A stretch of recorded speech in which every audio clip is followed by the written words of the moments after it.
बस इतना समझ लीजिए कि मोहब्बत की पहली सीढ़ी इज्जत है। और जो इज्जत नहीं दे सकता वो कभी आपसे प्यार भी नहीं कर सकता। और यहाँ तो आपको कभी प्यार भी नहीं मिला और इज्जत भी नहीं मिली। हम बात कर रहे हैं हम उन लोगों से इज्जत पाने के जिनसे हमारा खून का रिश्ता नहीं होता है। आपके इन लॉज, आपके हस्बैंड, बहुत साल हो गए हैं आप स्ट्रगल कर रहे हो उनसे इज्जत पाने के लिए, उनसे प्यार पाने के लिए, लेकिन आपकी पूरी आधी से ज़्यादा ज़िंदगी निकल गई लेकिन ना तो इज्जत मिला ना ही सच्चा प्यार मिला। आपको लगता है कि आपकी इज्जत है ही नहीं। तो सबसे पहली बात, ये फीलिंग आई कहाँ से? आपको क्यों लगता है कि आपकी इज्जत नहीं है? तो वो इसलिए कि आपके जो फैसले हैं, आपकी चाहत है, आप क्या चाहते हो, आप क्या करना चाहते हैं, आप क्या फील कर रहे हैं, उसकी ना तो कभी वैल्यू की गई और ना ही कभी सुनी गई। सबसे पहले ये देखा जाए कि ये जो समाज है, सोसाइटी, वो तो पुरुष प्रधान है जिसमें कि मेल को ज़्यादा ही मिलते हैं। वहाँ तो पहले भी औरतों की इज्जत नहीं है और रहा कसर जो होता है ना, वो ससुराल में जाके और भी जो है इज्जत और वैल्यू कम हो जाती है। ये जानते हुए भी कि समाज ऐसा ही है, उसके बाद भी आपको लगता है कि आपकी इज्जत नहीं की जा रही है। वो तो इसलिए है क्योंकि आपने सोसाइटी में कुछ औरतों को देखा है ऐसा जिसकी बहुत ज़्यादा इज्जत होती है, उनकी बात भी सुनी जाती है, उनके फैसले भी माने जाते हैं और वो जो चाहे वो कह भी सकती हैं अपने मन की बातें। उनके ससुराल वाले, उनके हस्बैंड, उनके मायके में सब लोग ना उनकी बहुत रिस्पेक्ट करते हैं, उनकी बात, फैसलों की कदर करते हैं और उनकी बात सुनी जाती है, उनकी बात को वैल्यू की जाती है। ऐसी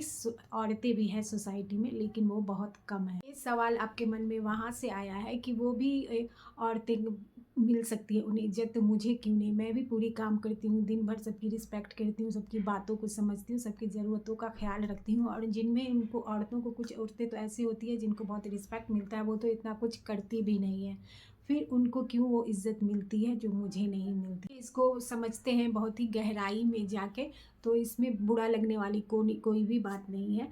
थोड़ा कड़वा बात है लेकिन ये सच है। तो सबसे पहले हम ध्यान देते हैं उन लड़कियों पे जिनको भर भर के रिस्पेक्ट मिलती है। में और उनमें जो डिफरेंस है ना, वो सबसे पहला ये है कि वो जो है ना पापा की परी होती हैं। पापा की परी मतलब समझते हैं ना आप इस कॉन्सेप्ट को? पापा की परी मान लीजिए उन्हें कहते हैं जिनको बहुत लाड प्यार से रखा गया, बहुत दुलार दिया गया, बहुत प्यार मिला और उनको ना बचपने से एकदम फूल की तरह नाजों में पाला गया, उनकी हर ख्वाहिश पूरी करी गई, उनकी हर चीज़ का ख्याल रखा गया। तो ऐसे को कहते हैं पापा की परी। आपकी इज्जत ना वहाँ पे भी नहीं थी, समझिएगा इस बात को और ध्यान दीजिएगा और गौर कीजिएगा कि आपकी इज्जत सबसे पहले वहाँ ही नहीं थी। इसलिए ना आप अपने आप को कमतर समझते हो और आप ये समझने लगते हो शुरू से कि आप जो है ना इज्जत के लायक ही नहीं हो। जो मेन बात है वो यही, आपकी इज्जत इसलिए नहीं होती कि आपके मन में खुद अपने लिए ही इज्जत नहीं है। आप खुद ही नहीं समझते हो कि आप इज्जत के लायक हो। आप समझते हो कि बस हमें ही दूसरों का इज्जत करना है, दूसरों का ख्याल रखना है, दूसरे की परवाह करना है और अपने आप को बिल्कुल भी आप कमतर मानते हो। और ये बात सच है, गुस्सा करने से पहले थोड़ा सुनना है, समझना है। और आप अपनी इज्जत इसलिए नहीं करते, जिस माहौल में आप बड़े हुए थे, जहाँ आप पले थे, वहाँ आपकी इज्जत नहीं थी। आपके फैसलों की, आपकी चाहत की, आपकी ज़रूरत की किसी को कोई लेना देना नहीं। जो कोर्स आप करना पर चाहते थे, जो चीज़ लेना चाहते थे स्कूल कॉलेज के बाद, वो आपको पढ़ने नहीं दिया गया। वहाँ जो है ना अपना थोपा गया आप पे कि आपको ये पढ़ाई करनी, आपको क्या कोर्स सेलेक्ट करना है उसको कोई चॉइस ही नहीं थी क्योंकि आप में उतनी अकल ही नहीं थी, उतनी समझ ही नहीं थी। आपको इस तरह से जाना जाता है कि कोई भी कोर्स आप अपने मन का थोप दिया गया, क्योंकि उस लड़कियों के लिए तो बस टीचर और डॉक्टर ही करियर है। जो आप करना चाहते भी नहीं थे वो भी आपको पढ़ने पे मजबूर किया जाता है। वो इज्जत ना करने का ना सिलसिला बचपन से ही शुरू हो गया था, वो आपकी कंडीशनिंग ही ऐसी हो गई है। ये बात एक बार सोच के देखिएगा। यहाँ मैं सब घर की बात नहीं कर रही, फिर से कुछ पापा की परियां भी तो होती है जिन्हें रिस्पेक्ट मिलता है, ये सब के लिए बात नहीं, लेकिन ज़्यादातर वेमेंस के साथ ऐसा ही हुआ है। कुछ घरों में जहाँ की बहुत, जो कि बहुत कम है, वहाँ बेटियों की ना उनकी बातों की, उनके फैसलों की, उनकी मतलब मर्जी की कदर की जाती है, उनकी रिस्पेक्ट किया जाता है। लेकिन वो बहुत कम है, मतलब कि अब ये ज़्यादा हो गया है। जो कि 80s की है, 90s की है, वो रिलेट करती होंगी इस बात से कि वहाँ पहले ऐसा नहीं था।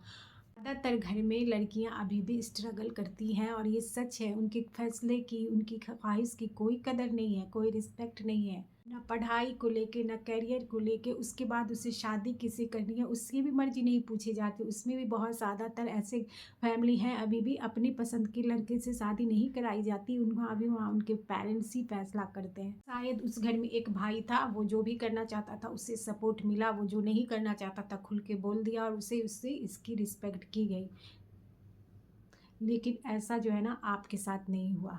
उसको जो चाहा वो करने के लिए माँ बाप ने उसका साथ भी दिया, उसका डायरेक्शन भी चाहिए, वो वहाँ जहाँ जाता है शादी करना वहाँ उसकी शादी भी हो जाती है। आपके लिए ऐसा कुछ नहीं था। तो वहाँ से शुरू हुआ खुद को ना रिस्पेक्ट करने का सफ़र जो आज तक चला आ रहा है। का रिजल्ट ये है कि अब आप खुद की ही रिस्पेक्ट नहीं करते। अब आपको ऐसा लगता है कि आप प्यार के, मोहब्बत के, रिस्पेक्ट के लायक ही नहीं हो। का सेल्फ वर्थ जो है ना माइनस में है। ये बचपन से शुरू हुआ था जो आज तक आप ना उसी चीज़ में फंसे हुए हो। अब आप ये सोच के बताइए कि ये आपके लिए सच है कि नहीं। कुछ लोगों के लिए हो सकता है ये सच ना हो, लेकिन बहुत सारे लोगों के लिए यही सच है। इन औरतों के लिए ये सच है, वो एक गड्ढे में फंसा हुआ अपने आप को महसूस करती है, जिनकी बातों को कभी सुनी नहीं गई। कोई ये नहीं कहा कि हाँ तुम सही कह रही हो और यही करना चाहिए। ये सब किस जिनके साथ नहीं हुआ, जिन्हें बस ये कहा जाता है कि तुम चुप रहो, तुम नहीं समझते हो ये बात को, तुम्हें नहीं समझ आती ये सारी बातें, तो उनके लिए ये बातें हैं। अब आप समझ गए हैं कि आपकी ससुराल में इन लॉ से, हस्बैंड से या किसी से भी इसलिए इज्जत नहीं है क्योंकि आपके मन में खुद के लिए इज्जत है ही नहीं। आपको लगता ही नहीं है कि आप इस लायक हो कि घर के बड़े डिसीजन में आप कुछ जो है ना अपनी हिस्सेदारी कर सको, अपना भी कुछ राय दे सको, कुछ बता सको। अब हमको करना क्या है? अब हमको करना है सबसे पहले खुद की अपनी इज्जत। तो वो हम कैसे करेंगे? तो क्या ये इतना सिंपल है? इतने सालों का पैटर्न नहीं, अगर आप 30-40 साल की हैं, 40 साल की हैं, 50 साल की हैं, तो आपने तो इतनी सारी साल जो है इसी में बर्बाद कर दिया। बहुत साल हो गया आपको इसमें ना घुट घुट के जीते हुए। तो आज ज़रूरत है कि आप अपनी ना बाउंड्री की सेट करो। न ना कहना सीखो। जो चीज़ आप नहीं करना चाहते हो दिल से उसे ना करना सीखो। लेकिन हम क्या करते हैं कि हम जो है ना मन नहीं है, दिल नहीं है, बड़ी इजाज़त दे देना है क्यों, और लेकिन फिर भी हम करते हैं क्योंकि हमें तो अच्छा बनना होता है। ये सब बंद करो, अपनी बाउंड्री सेट करो। जो चीज़ आप नहीं करना चाहते हो उसके लिए ना बोलो। सबसे पहले आपको अपनी बाउंड्री सेट करनी होगी। आपको वो चीज़ें डिफाइन करनी होगी जो आप नहीं करना चाहते हो और जो चीज़ आप करना भी चाहते हो। तीसरी चीज़ ये करनी होगी कि आपको खुद अपने लिए एक रास्ता चुनना होगा। अब तक लोग आपके लिए करते रहें, लोग मशविरा देते हैं, लोगों की आप बात मानती रहे, लोग आपके लिए डिसीजन लेते होंगे। आपको बंद करना होगा।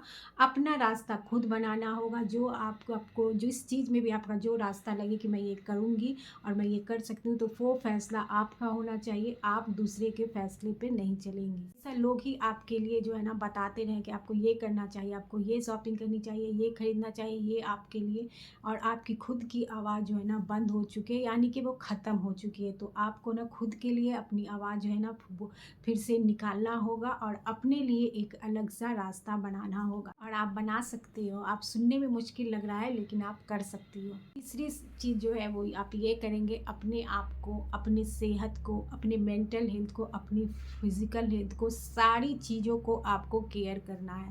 सबसे पहले आपको अपने पे रखना है और अपने आप को ना किसी भी चीज़ के लिए कंप्रोमाइज़ नहीं करना है। अपने हेल्थ का पूरा ख्याल रखना है, अच्छे से डाइट लेना है, अच्छे से एक्सरसाइज करना है। जो भी आपके हेल्थ के लिए नुकसानदेह है वो चीज़ नहीं करना है। इसी तरह अपने मेंटल हेल्थ का भी ध्यान देना है।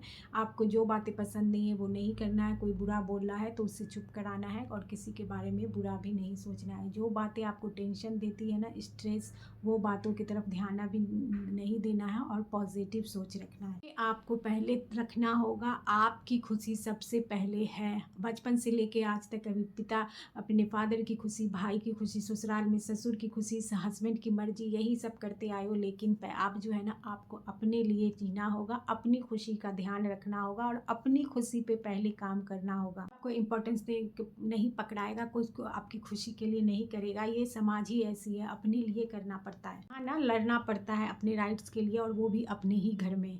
खुशी को अपने आप रखना हो, पहले रखना होगा, पहले तरजीह देनी होगी। अब बहुत सारी औरतें होंगी जिनको पता ही नहीं है इतने सालों में दूसरे के लिए जी के कि अपनी खुशी क्या होती है। बहुत सारी औरतें हैं, मैं जानती हूँ ऐसी, और अपने लिए कभी जिया ही नहीं, दूसरों के लिए करते रहे। जिसी के लिए कुछ जो दूसरों को पसंद है वो बना दिया, उसी में उसी को खा लिया, दूसरा पसंद का कपड़ा ला दिया उसी को पहन लिया, दूसरा कुछ भी कर दिया, यानी कि दूसरों ही के लिए जीते रहे। दूसरा ही पहले इम्पोर्टेंट था। ढूंढो अपनी खुशी और अपनी खुशी के लिए जीना सीखो। बहुत सारी खुशी थी जो बचपन में आपको अच्छी लगती थी करना, हो कुछ भी हो सकता है, पेंटिंग करना, गाना गाना, डांस करना, जिससे आपको, या म्यूज़िक बहुत हाई में सुनना, कुछ भी जो आपको अच्छा लगता हो फिर से स्टार्ट करो। बहुत इम्पॉर्टेंट है।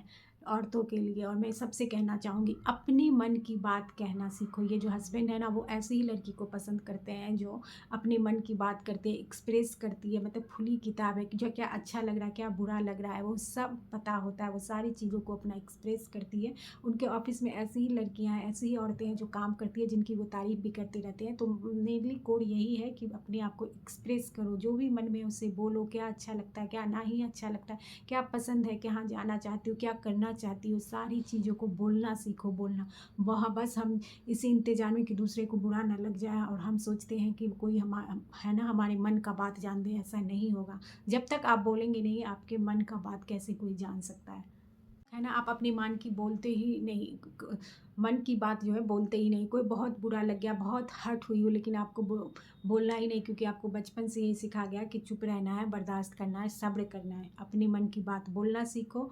जो भी मन में है, क्या हर्ट, किस बात से हर्ट होती हो, सब बोलना सीखो। कि हमें बहुत डर रहता है ना कि किसी को बोलेंगे तो हम बुरे नहीं बन जाएंगे। इतना मत सोचो, अपने मन की बात कहना सीखो, बोलना सीखो। के साथ ईमानदार रहो, जो चाहते हो वो बोलो। बहुत हो गया ये छुपा छुपी, सालों निकाल दिए, क्या मिला आपको? ना तो आप अच्छे बने, ना ही कोई खुश हुआ आप। अब अपने आप के लिए जीना सीखो, अपनी खुशी ढूंढो, अपनी खुशी के लिए जियो, और जो काम करो जो आपको पसंद है, चाहे उसके लिए ये मत, किसी भी काम को करते हुए ये मत सोचो कि टाइम बर्बाद होगा, ये होगा। वो काम इसलिए ही इम्पोर्टेंट है कि वो आपको खुशी देता है। बस एक ही चीज़ काफ़ी है, तो वो चीज़ें करो और ना बोलना सीखो। औरतें ये सब करती हैं, उनकी समाज में रिस्पेक्ट होती है, और आप ये नोटिस करके देखो। इनको देख के आपको लगता है इनकी तो बहुत इज्जत की जाती है, तो आप नोटिस करना, आप उनकी इज्जत इसलिए की जाती है कि वो खुद अपनी इज्जत करते हैं। और ये मैंने अपने अपने लाइफ में बहुत सी ऐसी औरतों को देखा है, इसी की बेसिस पे बोली हूँ। तो अपनी इज्जत करना सीखो, अगर चाहते हो कि दूसरी लोग आपकी इज्जत करें। आपको भी खुल के बोलना होगा, आप क्या चाहती हैं, अपनी खुशी के लिए जीना होगा, और यही सब करना होगा जो कि आपको भी ऐसा ही करना होगा। खुल के बोलना होगा, वो खुले दिमाग की बनना होगा, अपनी इज्जत करना होगा, और अपनी खुशी को पहला रखना होगा। इससे ना सिर्फ समाज में भी, फैमिली में भी आपकी इज्जत होगी, हर जगह आपकी इज्जत होगी। और यही एक इज्जत पाने का तरीका है कि हम अपनी खुशी के लिए जिए, अपने रिस्पेक्ट करें, और जो है ना बोलना सीखें और खुल के जिए। आपको भी खुल के जीना है, अपने मन की बात करनी है, जो भी आप चाहते हो, अपनी खुशी को पहले रखनी है, ना बोलना सीखना है। तो फिर आप देखिएगा, ना सिर्फ आपके ससुराल वाले और हस्बैंड, ये सारी दुनिया आपकी इज्जत करेगी। तो ये था मेरा आज का वीडियो पसंद आए तो प्लीज़ लाइक करिएगा, मेरे चैनल को सब्सक्राइब करिएगा। मिलूंगी नेक्स्ट वीडियो में, तब तक अपना बहुत सारा ख्याल रखिएगा। Bye bye.